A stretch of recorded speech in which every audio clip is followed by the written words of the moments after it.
And welcome back to the Hotline, where we are talking the FIA. And the F in FIA is most certainly, at least this weekend in the Qatar Grand Prix, for fail.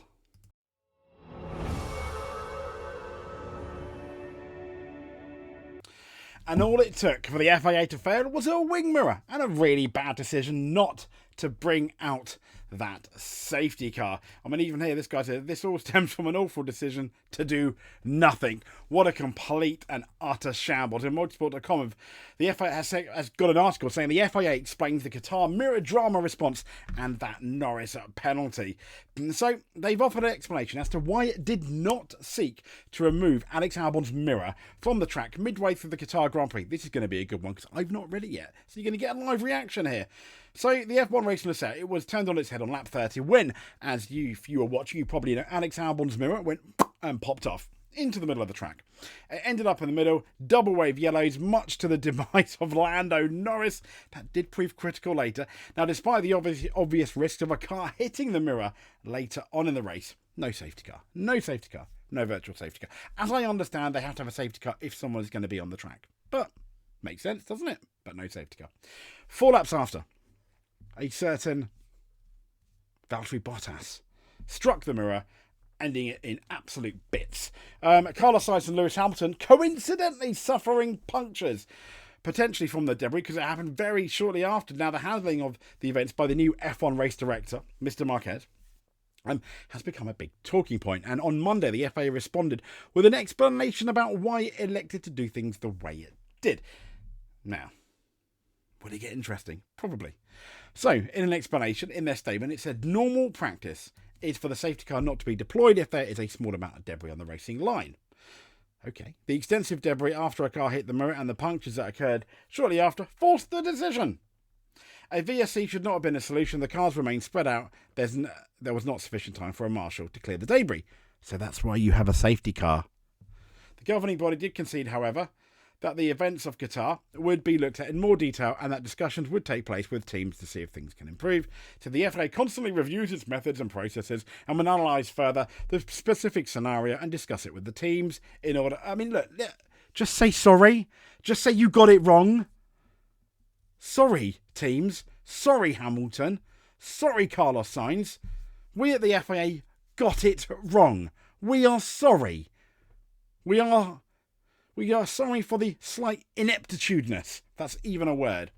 So the race have got are talking about and what they think is an explanation for it. The FIA explanation over the Qatar debris drama just doesn't hold up.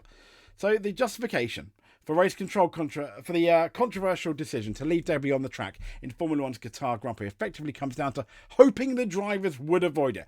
Well said, Scott Mitchell from the race. He said, as we know, the mirror came.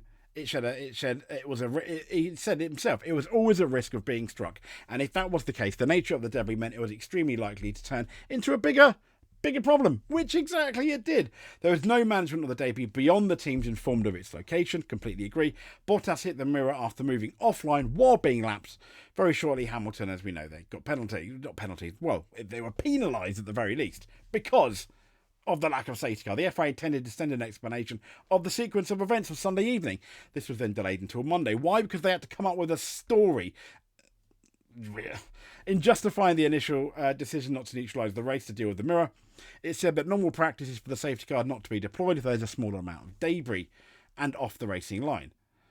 It also said the virtual safety car was not considered because cars, they can't put marshals on there like we said. While the rationale for avoiding a VSC is logical, the conscious decision not to apply a safety car is questionable at least, the race being far too kind. It understands that the hope was the interim measure of warning the teams that the debris should be enough. No, it shouldn't. But preemptive, it shouldn't. Normal practice, not to deploy. It's just ridiculous. Avoiding a safety car for that reason would be a misjudgment, as while interfering with the race would likely trigger its own criticism in some quarters. That should not come before better race management or safety. This left the safety risk unattended and, though correlation does not equal causation, seems to have triggered further problems. Pirelli still needs to conduct further analysis. The front left tyre is the most stressed though at this track, and teams are extending stints as far as possible. However, it is considered likely that the worn down surface would have been easily penetrated by even a small amount of debris, rather than simply a sudden failing of the tyres on 2 cars in quick succession.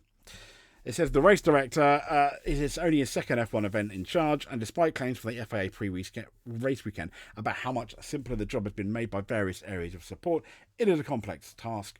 But no, not really that complex, really, is it? In terms of there's debris on the track, it could be dangerous. Let's get out a safety car. We can't leave it there for the whole race. I mean, what are you thinking, FIA? It would be naive and disrespectful to the position to assume Marco's integration would pass without any misjudgments or things that can be done better. The FIA said it constantly...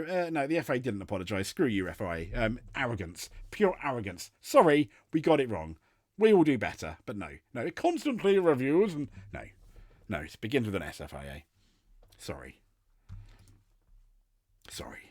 I said it so many times. You've not said it once. If you made it to the end of the video, please give us a subscribe. Hit that notification button if you don't want to miss one or one of my rants about why the FIA is a bit of a failure at the moment. And on that note, stay tuned. If you made it to the end, you're a champion. If you did that, subscribed. If you do 2 of the things, like, comment, you're a double world champion in our eyes. We'll speak to you soon. Stay safe. Thank you very much.